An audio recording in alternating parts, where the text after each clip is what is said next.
नमस्कार साथियों, गौरव ज्ञानधारा की इस ऑनलाइन प्लेटफॉर्म पर आपका हार्दिक स्वागत अभिनंदन। मैं मुकेश कुमार परमार एक बार फिर आपके समक्ष ओपीडी ऑब्जेक्टिव प्रश्नधारा के इस ऑनलाइन प्लेटफॉर्म पर। मित्रों, जैसा कि इस थंबनेल के हिसाब से आपको पता चल रहा होगा यहाँ पर कि हम अब पढ़ने जा रहे हैं आज प्रत्यय। तो मित्रों, इस ऑनलाइन प्लेटफॉर्म के माध्यम से हमने उपसर्ग और प्रत्यय को लेकर हम बात कर रहे हैं, जिसमें हमने अब तक उपसर्ग को पूर्णतया इस प्लेटफॉर्म के माध्यम से अच्छे से समझा और प्रत्यय को लेकर भी हमने कल बात की कि प्रत्यय कैसे लगाएं, अर्थात किस तरह से दीर्घ परिवर्तन और लघु परिवर्तन के साथ में किस तरह से परिवर्तन होते हैं। उन कुछ उदाहरणों के माध्यम से हमने इसको पुष्ट करने का प्रयास भी किया। आशा है आपको इस प्लेटफॉर्म के माध्यम से उन उदाहरणों के द्वारा जो वो नियम है, उन नियमों के अकॉर्डिंग आपको प्रत्यय कैसे लगाते हैं, ये नियम, ये प्रक्रिया आपको पता चली होगी। तो मित्रों, अंतिम क्लास में हमने उपसर्ग और प्रत्यय को लेकर उपसर्ग कैसे लगाते हैं, प्रत्यय कैसे लगाते हैं, तमाम नियमों और उदाहरणों के माध्यम से देखने का प्रयास किया। अभी प्रत्यय के हम सिर्फ नियम पढ़े हैं हमने। अब नियमों के प्रकारों के साथ कल मैंने जो दो प्रकार थे, कृदंत प्रत्यय और तद्धित प्रत्यय, तद्धितांत प्रत्यय, उन दोनों प्रत्ययों के प्रकारों को लेकर कुछ बात की थी, जिसमें अभी हमने तद्धित प्रत्यय को लेकर बात नहीं की है, सिर्फ और सिर्फ कृदंत प्रत्यय को लेकर बात की है, जिसमें हमने उसके दो टाइप्स थे।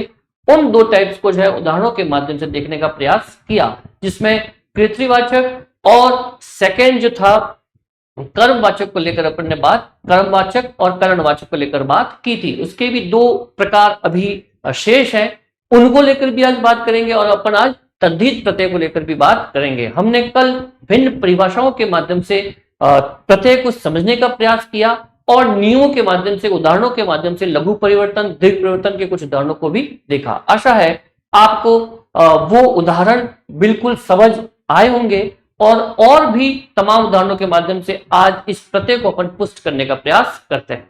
लीजिए मित्रों, देखिए आज की भी जो कक्षा है वो प्रत्यय को लेकर बात कर रहे हैं अपन, जिसमें मैंने कल बात की थी आपको कि प्रति, धन, अय, साथ में, पर, साथ पर, बाद, साथ पर बाद, या कह सकते हैं कि साथ में, पर, बाद में। ओके, और अय का मतलब चलने वाला, अय का मतलब चलने वाला, ये लेकर बात की थी हमने। फिर तत्पश्चात हमने बात की थी कि जो प्रत्यय के टाइप है उसमें पहले कृदंत प्रत्यय है और सेकंड है तद्धितांत। इस तरह से ये दो टाइप्स को लेकर अपने बात की थी, जिसमें मैंने कृदंत प्रत्यय के टाइप भी आपको यहां पर बताए हैं और उसके कुछ उदाहरणों के माध्यम से भी इसको पुष्ट करने का प्रयास किया है। लीजिए मित्रों, आगे बढ़ते हैं, लेकिन सबसे पहले हम देखेंगे कि जो कृदंत प्रत्यय और जो तद्धित प्रत्यय है, उन तद्धित प्रत्यय के माध्यम से अपन थोड़ा सा बात करने का यहां पर प्रयास करते हैं कि कृदंत प्रत्यय के जो टाइप्स हैं वो कौन कौन से हैं। कृदंत प्रत्यय, जिसमें मैंने आपको बताए थे टोटल 5, इसमें कृतवाचक, कृत भी कहते हैं इसे, कृत प्रत्यय, फिर सेकंड है कर्मवाचक, फिर थर्ड है करणवाचक, कर्णवाचक के बाद में भाववाचक, और पांचवा है क्रियाबोधक। इस तरीके से ये जो 5 टाइप है ये कृदंत प्रत्यय के हैं। ये पूरे 5 प्रकार है। कितने? 5 प्रकार। और इन 5 प्रकारों में हमने कल कृतवाचक कृत प्रत्यय को पढ़ लिया है, कर्मवाचक को पढ़ लिया और करणवाचक को पढ़ लिया। आज हम पढ़ने जा रहे हैं भाववाचक को और क्रियाबोधक को। इसी प्रकार से आगे जो तद्धित प्रत्यय है उस तद्धित प्रत्यय को लेकर बात करते हैं, जिसमें तद्धितांत प्रत्यय के भी टाइप्स जो हैं वो टोटल 6 हैं, जिसमें सबसे पहले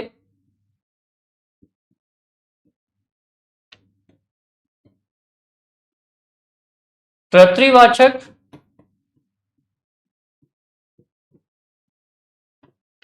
तद्धितांत प्रत्यय, फिर सेकंड है यहां पर भाववाचक, फिर थर्ड है संबंधवाचक, फिर 4 नंबर है यहां पर अप्रत्ययवाचक, फिर है उन्नतावाचक, और लास्ट है स्त्रीबोधक। इस तरीके से मैं अपन बात कर रहे हैं कि कृदंत प्रत्यय के जो टाइप है वो टोटल 5 प्रकार के हैं, जिसमें से हम कृत वाचक, कृत प्रत्यय, कर्मवाचक और कर्णवाचक पढ़ चुके हैं। इनके एग्जाम्पलों के द्वारा हमने इसको पुष्ट करने का प्रयास भी कल क्लास में किया था। आज हम इन दोनों को लेकर भी बात करेंगे। फिर तद्धितांत प्रत्यय के जो टाइप्स है वो है कर्तृवाचक, भाववाचक, संबंधवाचक, अप्रत्ययवाचक, उन्नतावाचक और स्त्रीबोधक। तो ये अलग अलग टाइप के जितने भी प्रत्यय हैं उनको तमाम उदाहरणों के माध्यम से और नियमों के अकॉर्डिंग हम देखने का प्रयास करेंगे कि कौन सा मूल शब्द है और किस तरह से कौन सा प्रत्यय लगा हुआ है, और मूल शब्द के साथ में मिलकर वो प्रत्यय किस तरह से शब्द के अर्थ में जो वो परिवर्तन कर देता है। लीजिए मित्रों, ये आपके टाइप्स हैं, आप देख लें इन्हें, और उसके बाद हम चलते हैं कृदंत प्रत्यय का जो टाइप्स नंबर 4 है, भाववाचक प्रत्यय को अपन देखने का प्रयास करते हैं। लीजिए देख लें एक बार आप।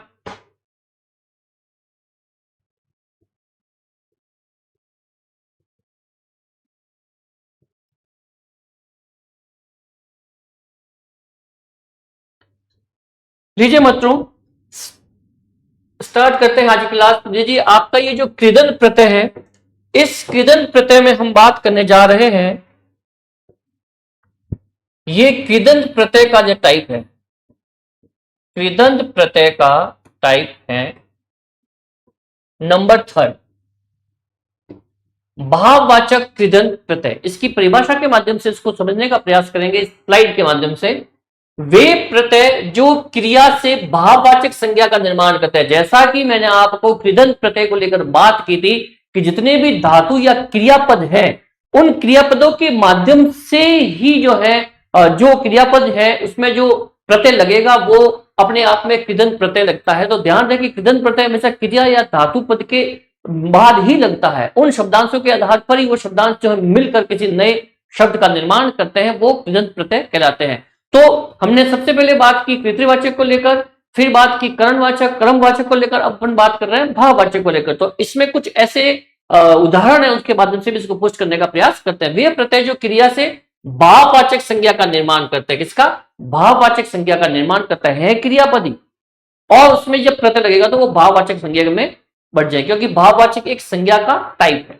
अब देखिए, जैसे एक अ है, मार, लूट, तोल, लेख, मांग, मिल, उबाल। अब इसमें क्या है, इन शब्दों में ना, जैसा कि मैंने आपको पहले बताया था कि क्रियापद में जो ना होता है, उस ना को हटाकर ना का लोप, इस चीज को ध्यान रखें, ना लोप कर प्रत्यय को लगाया हुआ है, किसको? अ को। अगर मारना, ना को हटा दे और तो वो मार हो जाएगा यहां पर। फिर लूटना, तोलना, लिखना, मांगना, मिलना, उबालना, इस तरह से आ ना का लोप करके इस अ के प्रत्यय को यहां पर शामिल किया गया और ये नए शब्द यहां पर दिए हुए हैं। ठीक है।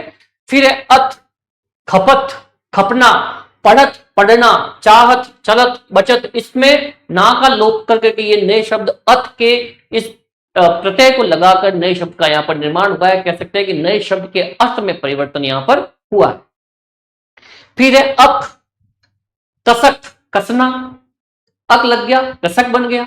फाटक, फाटक का मतलब फाड़ना भी हो सकता है, तो फाड़ शब्द या फाड़ना या फाटना या टूटना, उसको तू कह सकते अपन, तो वहां पर अक प्रत्यय लग गया, फाटक शब्द बन गया है। फिर है बैठना, बैठक, मारक, मारना का मारक बन गया, याचना मांग करना, और याचक बन गया अक प्रत्यय लगकर। उस याच के सामने, मांग के सामने जब ये अक प्रत्यय लग जाता है तो याचक बन जाता है। इस तरह से हम देख रहे हैं कि ये प्रत्यय किस तरह से इन क्रियापदों में के साथ में लगकर एक नई भाववाचक संज्ञा का निर्माण यहां पर कर रहे हैं। ये सारे शब्द कहीं ना कहीं भाववाचक संज्ञा बन रहे हैं, लेकिन ये क्रियापदों के साथ में मिलकर ना का लोप हो रहा है, और उन क्रियापदों के साथ में ये भिन्न प्रकार के प्रत्यय लगकर एक शब्द के अर्थ में यहां पर परिवर्तन ला रहे हैं, जैसा कि हम उदाहरणों के माध्यम से देख पा रहे हैं। आगे चलते हैं।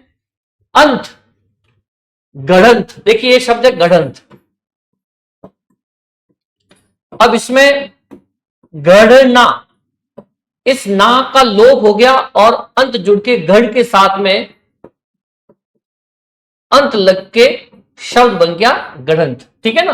तो इस तरह से ये शब्द का निर्माण हो रहा है। रटंत, रटना और रटंत हो गया। लिपटंत, लिपटना और अंत जुड़ के लिपटना लिपटंत बन गया। ओके, अब हम देख पा रहे हैं।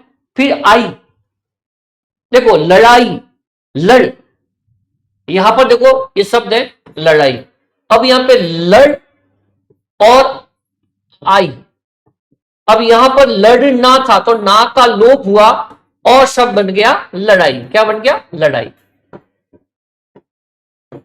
इस तरीके से हम देख सकते हैं इसको। फिर देखिए कटाई, काटना और उसके साथ में कटाई हो गया, वही दिक परिवर्तन, लघु परिवर्तन हो रहे हैं यहां पर, और उसके दौरान ये सब बन रहा है सिलना, सिलाई।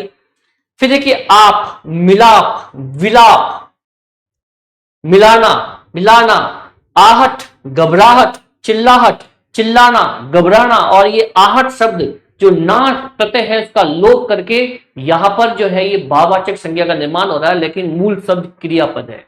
ओके, और ये जो प्रत्यय लग रहे हैं, इन प्रत्यय लगने से यहां पर एक नए शब्दों का निर्माण यहां पर हो रहा है। मित्रों, हमेशा इस चीज का विशेष ख्याल रखें, ऐसे में से ही कहीं ना कहीं ये शब्द निकल कर आएगा और सीधा आपकी बुकलेट में आपको दिखा जाएगा, आपकी क्वेश्चन पेपर में आपके सामने प्रश्न आ जाएगा। आपको वहां पर बड़ी बारीकी से देखना है कि इसमें कौन सा प्रत्यय लगा हुआ और किस ना का किस तरह से लोप हुआ है, क्रियापद कैसे है, भाववाचक संज्ञा कैसे बना है ये, और ये प्रत्यय का टाइप कौन सा है। तो इन उदाहरणों के माध्यम से ही हम उत्तर तक पहुंच सकते हैं। औता, समझौता, समझाना, और औता लग जाएगा तो समझौता हो गया, ना का लोप हो गया। बढ़ती, बढ़ना, और ना का लोप और बढ़ती, उठती, चलती। इस तरीके से हम ये देख सकते हैं कि जो भाववाचक संज्ञा के जो निर्माण हो रहा है क्रियापदों में जुड़कर जो प्रत्यय बन रहे हैं, भिन्न प्रकार के प्रत्यय हैं और उनसे बनने वाले ये शब्द है, इसको अपन देख रहे हैं। देखते रहे आप, एक बार चाहे तो स्क्रीनशॉट ले लें।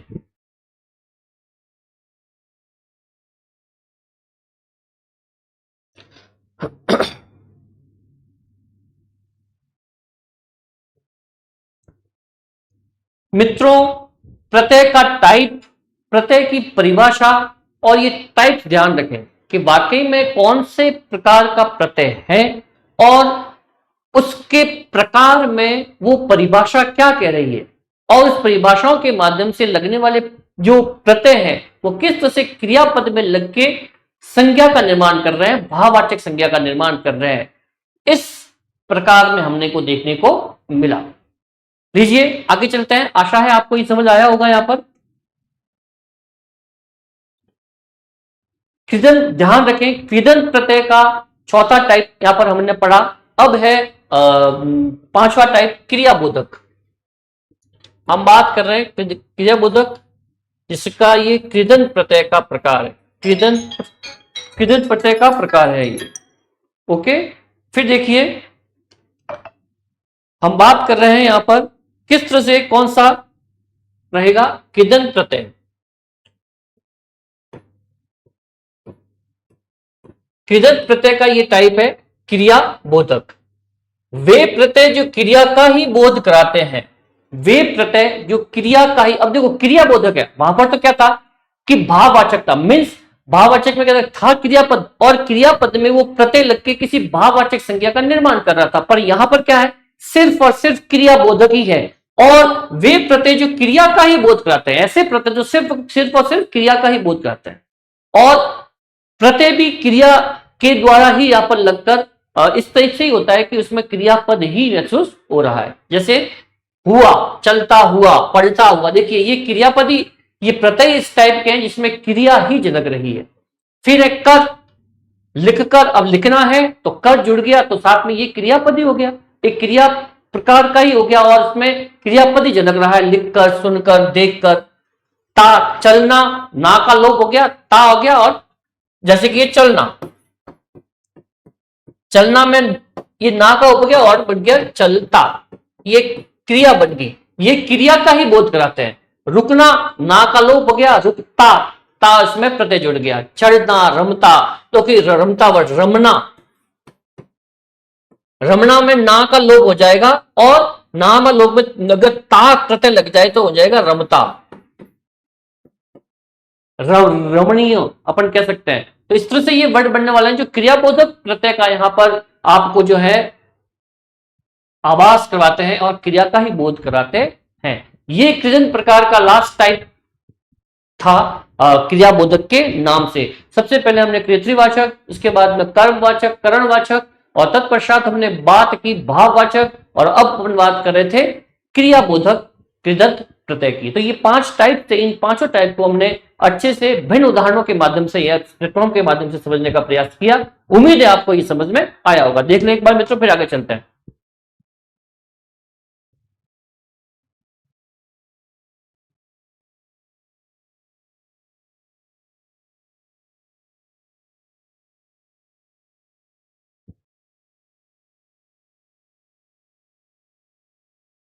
लीजिए,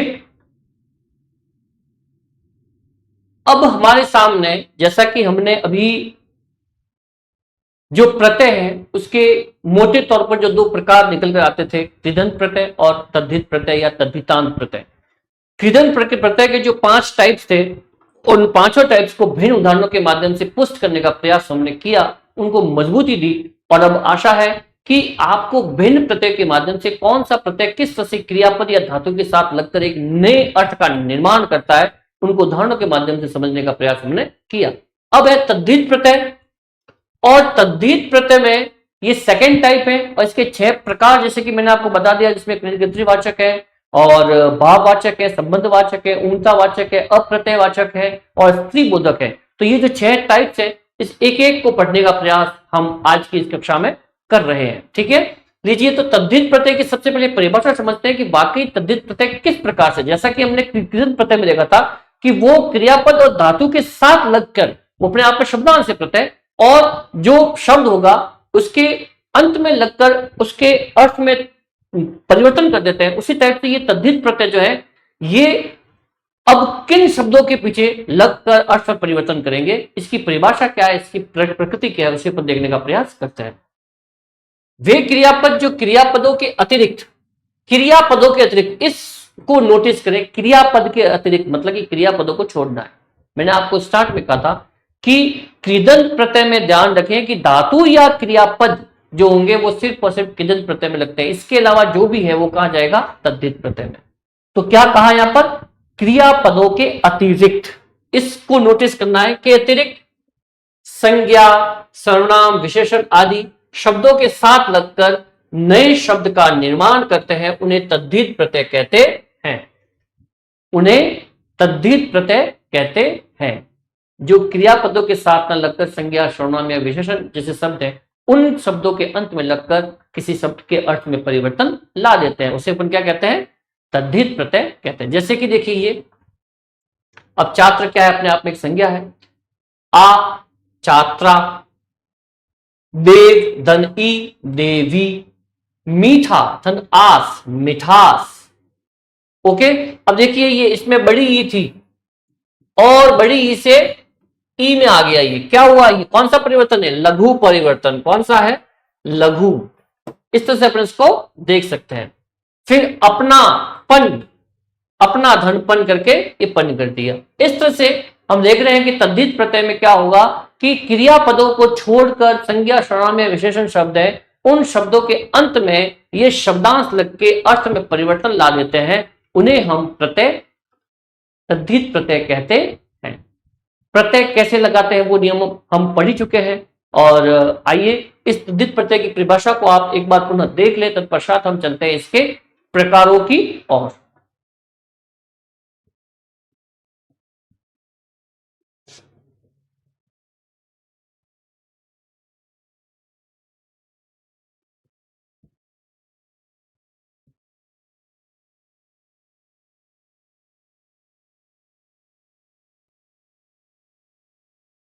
लीजिए आगे चलते हैं। मित्रों ध्यान रहे, प्रत्यय को लेकर मैं आप ये बात करना चाहूंगा कि ये प्रैक्टिस जो है आपकी, ये बहुत ही बेहतरीन तरीके की प्रैक्टिस है और इस अभ्यास के द्वारा आप प्रत्यय को बड़ी ही सरलता और सहजता से उसके आंसर तक पहुंच पाएंगे और प्रत्यय को लगा पाएंगे और मूल शब्द को निकाल के अपने प्रत्यय के प्रकार तक आप पहुंच पाएंगे। बड़ी ही सादगी से, बड़ी ही सरलतम तरीके से, बिल्कुल सुस्पष्ट तरीके से आपके समक्ष प्रस्तुत करने का मैं प्रयास कर रहा हूं। अपने आप पे विश्वास रखें और कदम से कदम मिलाते हुए day by day, step by step by day आप जो है अपने आप को बढ़ाते रहें और लगातार परिश्रम करते रहें। हमेशा धीरे चलना है लेकिन लगातार चलना है। जो लगातार चलता है बिना थके वो जरूर ही अपनी मंजिल पा लेता है। मंजिलें उन्हीं को मिलती हैं जिनके सपनों में जान होती है। पंखों से कुछ नहीं होता, हौसलों से उड़ान होती है। तो मित्रों हौसला जो है अपना उसको मजबूत रखें।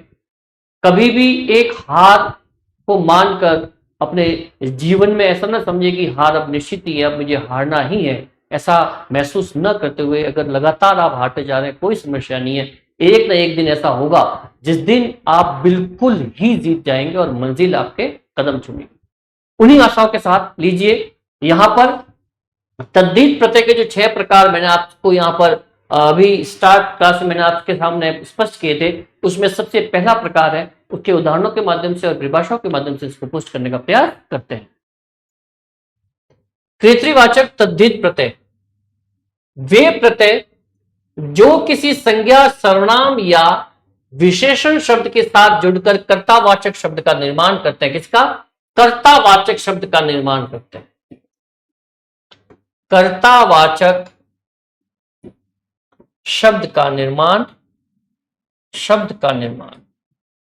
करते हैं। इस बात का विशेष ख्याल रखना है। क्या करेंगे कि कर्तावाचक, कर्तृवाचक है, मतलब कि ये कर्ता को बनाना, संज्ञा, सर्वनाम या विशेषण कोई भी उसके साथ में लगकर ऐसा कर देते हैं उस शब्द में परिवर्तन, चाहे वो संज्ञा हो, सर्वनाम हो या विशेषण हो, उसमें वो क्या करेंगे, उसमें वो इस प्रकार जुड़ेंगे कि उस शब्द को सीधा कर्तावाचक शब्द का निर्माण वो कर देते हैं। इन प्रत्यय में इतनी ताकत रहती है। लीजिए उदाहरण के तौर पर देखने का प्रयास करते हैं। जैसे है आर। अब देखिए ये लोहा, अब लोहा धन आर। अब ये लोहा अपने आप में कोई संज्ञा है और इसके साथ में जैसे ये आर जुड़ा तो बन गया सीधा लुहार। अब वो कैसे बना आपको पता ही है। यहां पे कौन सा परिवर्तन हुआ है? लघु या दीर्घ परिवर्तन होने के कारण ये लोहा से लू ऊ बन गया, अर्थात यहां पर लघु परिवर्तन हुआ और ये लोहार बन गया।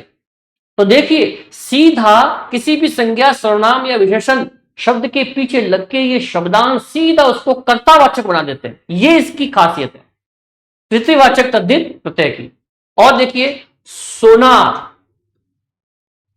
तो सोना धन आर, सोना धन आर, ये बन जाता है सुनार। इसको सोनार भी कह सकते हैं या सुनार भी कह सकते हैं अपन, ठीक है ना, इसको सुनार भी कह सकते हैं।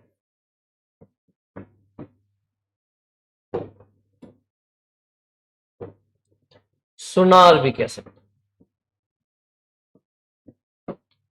कहार, कह धन आर कहार। अब चमार, देखिए वर्ड है चमार, तो चाम, चाम धन आर। अब देखिए चाम क्या है? चमड़ा, और चमड़े के साथ में जैसे ही आर जुड़ेगा वो चमार बन जाएगा, मतलब कि कर्ता बन जाएगा, कार्य करने वाला बन जाएगा।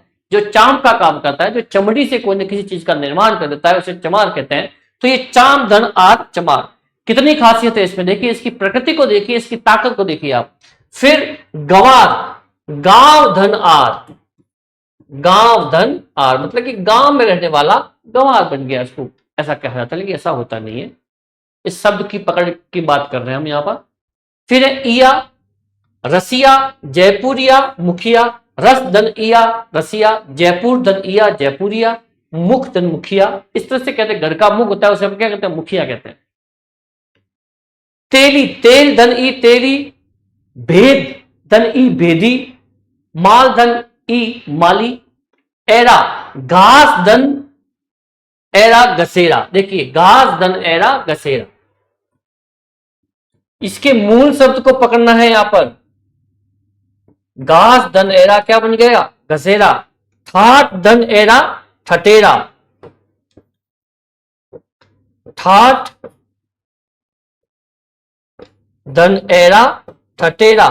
चितेरा, चित्र धन एरा, चित्र धन एरा, चित्र को बनाने वाला चितेरा। फिर लखेरा, लाख धन एरा, लाख धन एरा। इस तरह से देख रहे हैं आप, घास धन एरा गसेरा, ठाट धन एरा ठटेरा, चित्र धन एरा चितेरा और लाख धन एरा लखेरा। इस तरह से ये वर्ड है। और किस तरह से अपन मूल शब्द और प्रत्यय को पकड़ के देख रहे हैं कि संज्ञा, सर्वनाम और विशेषण शब्दों के ये पीछे शब्दांश लगकर अंत में उनके अंत में लगकर ये शब्दांश जो है किस तरह से एक कर्तावाचक यहां पर जो है शब्दों का निर्माण कर रहे हैं। और ये इनकी खासियत है कृतवाचक तद्धित प्रत्यय की। फिर उदाहरणों के माध्यम से हमने देखने का प्रयास किया। ये जो एग्जाम्पल है ये आपकी परीक्षा की दृष्टिकोण से, प्रतियोगी परीक्षाओं के दृष्टिकोण से बहुत ही महत्व रखते हैं। इनका अध्ययन करें, पढ़े, देखें एक बार, इसकी चाहे तो इसकी शॉर्ट ले।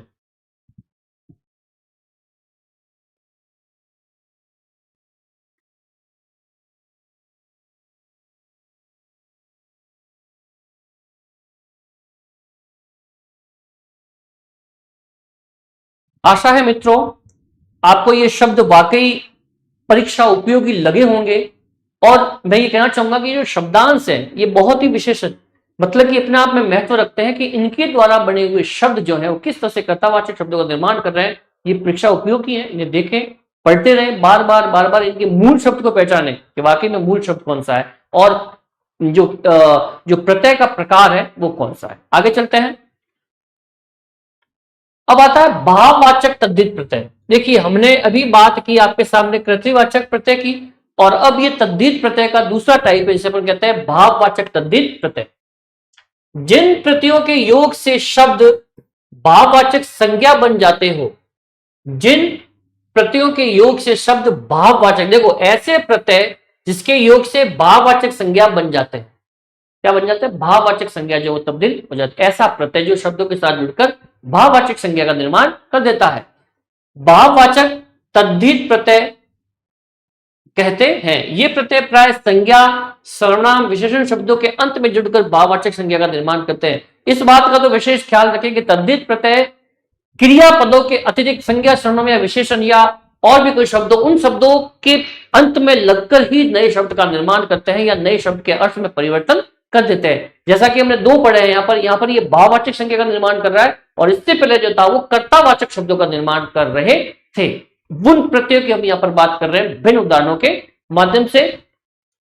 अब देखिए, इस भाववाचक तद्धित प्रत्यय को भी इस परिभाषा के माध्यम से पुष्ट करने का प्रयास करते हैं। उसके पश्चात हम उदाहरणों को देखते हैं कि क्या किस तरह से ये कार्य कर रहे हैं। देखिए, आई प्रत्यय है, आई, बुराई, बुरा धन आई बुराई, खुदाई, खोदना, चतुर धन आई, खुद धन आई खुदाई, बलाई, बला धन आई बलाई, मीठा धन आई मिठाई, ढीठ, ये शब्द जो है वो एग्जाम में पूछा गया है,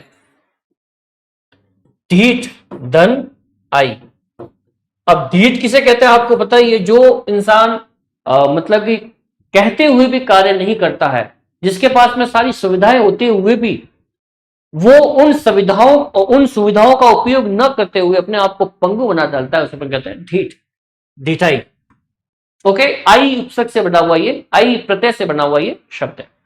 आपा, बूढ़ा धन आपा बुढ़ापा, बहिन धन आपा बहिनापा, मोटा धन आपा मोटापा, कड़वाहट, कड़वा धन आहट कड़वाहट, घबराना, ना का लोप हो गया तो घबराहट बन गया, गर्माहट, गर्मा नाम में ना का लोप हो गया तो गर्माहट बन गया। इससे गर्मी, गरम, खेत, गृहस्थी, गृहस्थ, खुश, दलाल से दलाली, ठीक है ना, दलाल के साथ में ई जुड़ गया तो बन गया दलाली।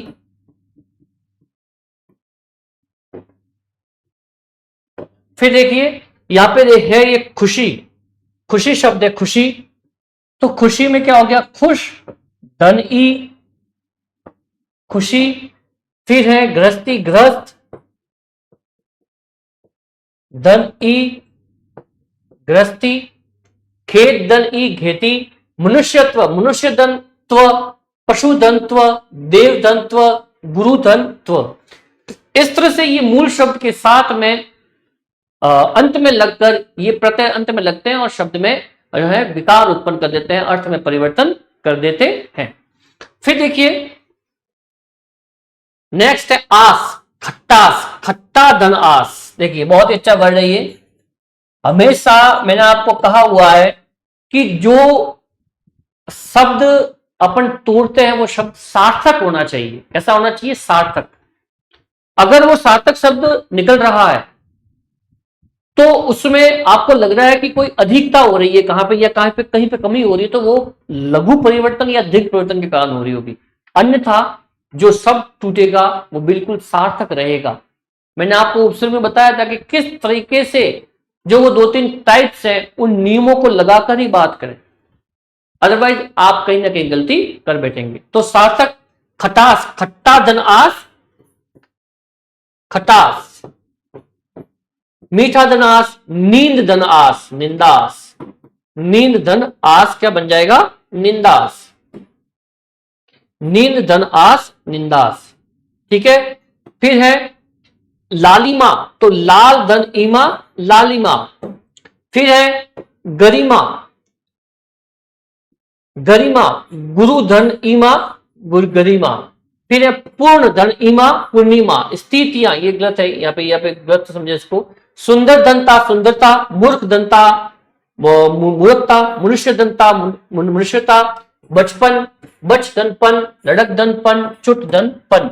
इस तरह से ये शब्द है जो यहां पर आपके इस भाववाचक तद्धित प्रत्यय को सुस्पष्ट करते हैं तमाम उदाहरणों के माध्यम से। मित्रों इन शब्दों को देखें, इन शब्दों को तोड़ना सीखें, शब्दों के अर्थ को देखें और शब्दों के सार्थक टुकड़े करके किस तरह से किस शब्द के साथ में ये शब्दांश उपसर्ग या प्रत्यय लगते हैं और फिर एक नए अर्थ में वो तब्दील हो जाता है। इसको देखने का प्रयास कर, स्क्रीनशॉट ले इसका जो आपके लिए महत्वपूर्ण है।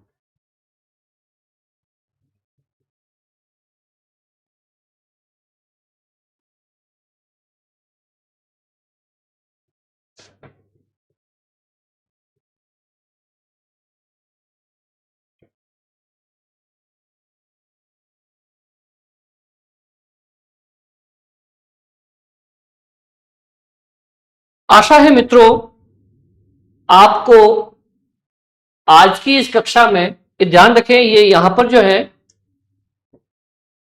ये कोई उदाहरण नहीं है,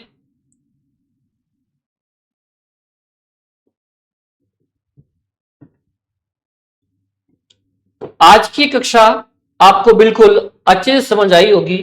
और मैंने आज आपके सामने जो कृदंत प्रत्यय के जो 2 टाइप शेष थे, 3 हम कल की क्लास में अंतिम कक्षा में हम पढ़ चुके हैं और आज हमने बात की है यहां पर तद्धित प्रत्यय के जो 2 टाइप्स थे, भाववाचक और कृतिवाचक के तमाम उदाहरणों के माध्यम से, उन परिभाषाओं के माध्यम से, परिभाषाओं को समझते हुए अन्य उदाहरणों के माध्यम से भिन्न प्रकार के प्रत्यय लगाकर शब्दों और शब्दांश को जोड़कर किस तरह से नए अर्थ में परिवर्तन हो जाता है, उन तमाम उदाहरणों के माध्यम से इसको देखने का प्रयास किया।